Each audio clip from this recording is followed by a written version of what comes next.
Hi there, Bren White with Reality 101, episode number 2.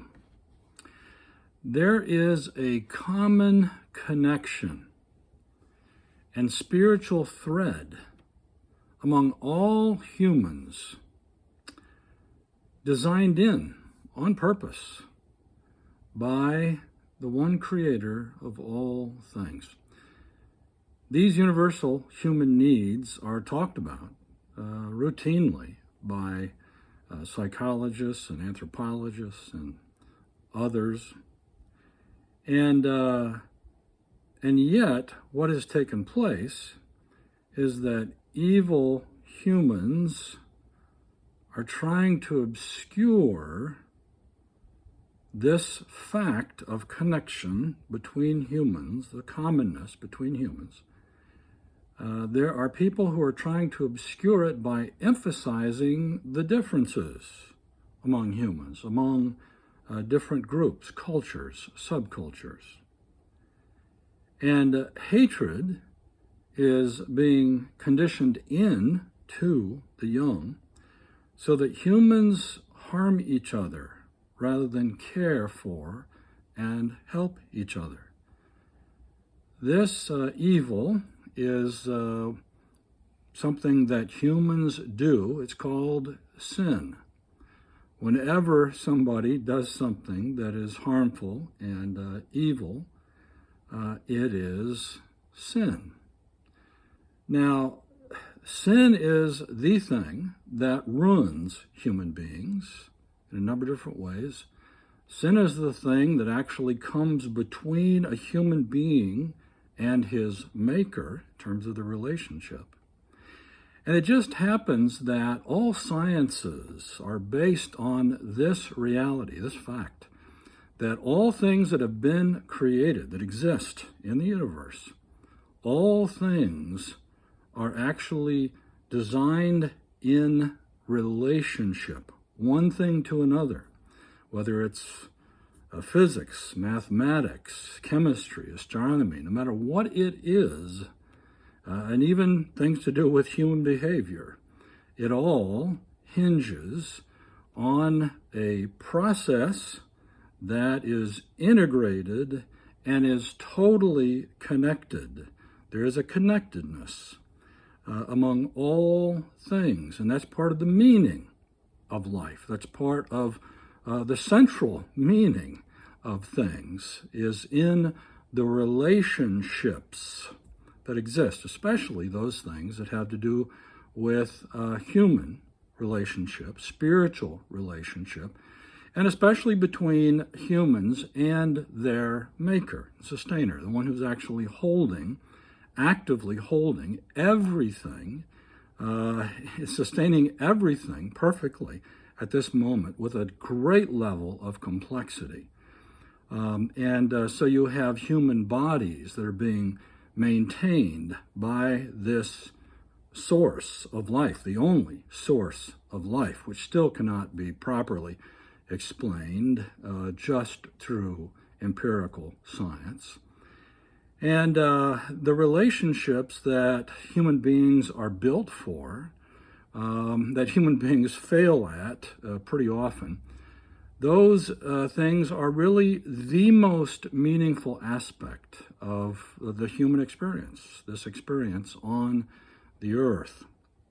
And so those things that break that up, that actually interfere with this oneness, potential oneness of humanity with the source of its life that we call God. The design of everything is totally integrated and connected. This is the reality of things. So you have to remember as a human being that you are not designed for isolation. You are not designed to be divided up from other human beings. You are designed to be in meaningful groupings. We call these families. And these families are to bring to us something of the meaning of life That is the love and the belonging and the connectedness that humans are designed for, along with some truth, some kind of truth, things that will help those individuals that are cared about to navigate in life in an effective, meaningful way. Most human beings can figure this out to some extent, but with the help of technology and, as I say, some evil people, it is quite interrupted by massive distraction and massive lies. Now, probably one of the greatest lies, the biggest lies ever told to humans is that they come from nowhere and are here for no reason. Those are just the most blatant lies possible that cannot even be verified by the design of the human brain. They can't really be verified in any way scientifically or even mathematically. This thing of human beings in isolation, living in a vacuum, is totally bogus. It's totally incorrect. It is a lie. And God actually speaks early on in Genesis that it was not good for man to be alone. This is the truth. This is the truth. And most human beings know this for a fact. It's not good. And they may lose all kinds of relationships in order to figure this out. But this is something that most human beings know or learn in some way. And sometimes it's very painful. And it's quite harmful. So this is, it's an obvious lie. And you need to know as a human being that you were designed in a specific way and for a specific purpose, to live a specific way. And that's what the design of the brain is for. And we learn about what we're supposed to live like by even understanding more and more the design of the human brain, the capacities of our own thinking. Blaise Pascal actually said that thought is the greatness of man. Now, there's something to this, especially in the sense that you and I were made in the image of God, the source of all life. We were made in his image, and these words are his also, out of Genesis. And so there's something about the human thought process that has inside of it, intrinsic, something about who God is, because we're made in his image. And those things that are good, our capabilities and potential, those things that are good, reflect who he is. When human beings are kind, and they're sharing, they're being helpful to other people, serving other people, there are certain things in the brain chemistry that are released that have a heartwarming effect. And this is wired in by the originator of life so that you and I will do those things that help with connectivity, with relationship, with unity among human beings as God purposed. Now, as I said, there are things that get in the way of that, and we'll talk about this and a number of other things more. But I just have to make a couple of key points. Some examples of truths that we will explore have to do with, really, and most humans recognize these things as they are. Without connectedness, there is no meaning. Without belonging to someone, to some group of people, without belonging to each other, there is no meaning. That you can't pretend that you are designed for a vacuum, because you were not. And your brain knows it. Your brain knows it. These things are intuitive, really, in every respect. All that exists has a source. everything that exists has a source. All things that exist have a beginning and an end. And God talks about himself as the beginning and the end. And it happens that Jesus Christ talks about himself that way as well in Revelation. But it happens that the Apostle John talks about Jesus in a similar way as the source of all things. In John 1, it talks about everything that exists being made by Jesus Christ, through Jesus Christ, in him, for him. This is who Jesus Christ is. And the word that's used is logos. Logos, inside of logos, it's translated as word sometimes, but it's communication, the communication of God. Jesus Christ was communicating in the clearest way possible who God is as he was walking on the earth. And inside of logos is reasoning. This is the word we use also for logo. There is a message inside of every logo. There is a reasoning inside of every message, every logo. And the logos, Jesus Christ, actually, as a human being, is bringing the reasoning of God onto the earth in the form of a human being. This is what John the Apostle talks about in John 1. And this is astounding because it helps us to understand from what Jesus does and what he says. It helps us to understand who God is, but also the thinking of God, what our minds, our brains were designed for. The thinking of God. In other words, godly thinking. This is important spiritually because if you do not begin to comprehend this and a couple of other key principles, first principles, you will never get an anchor in life. You will never be able to clearly determine what is the truth. You will be untethered completely. You can try all kinds of things and waste your life, or you can pay attention to the one who made you, who always speaks the truth, and listen to him because he always speaks the truth. He is the originator of all things, and he is the originator of all truth. That's who he is.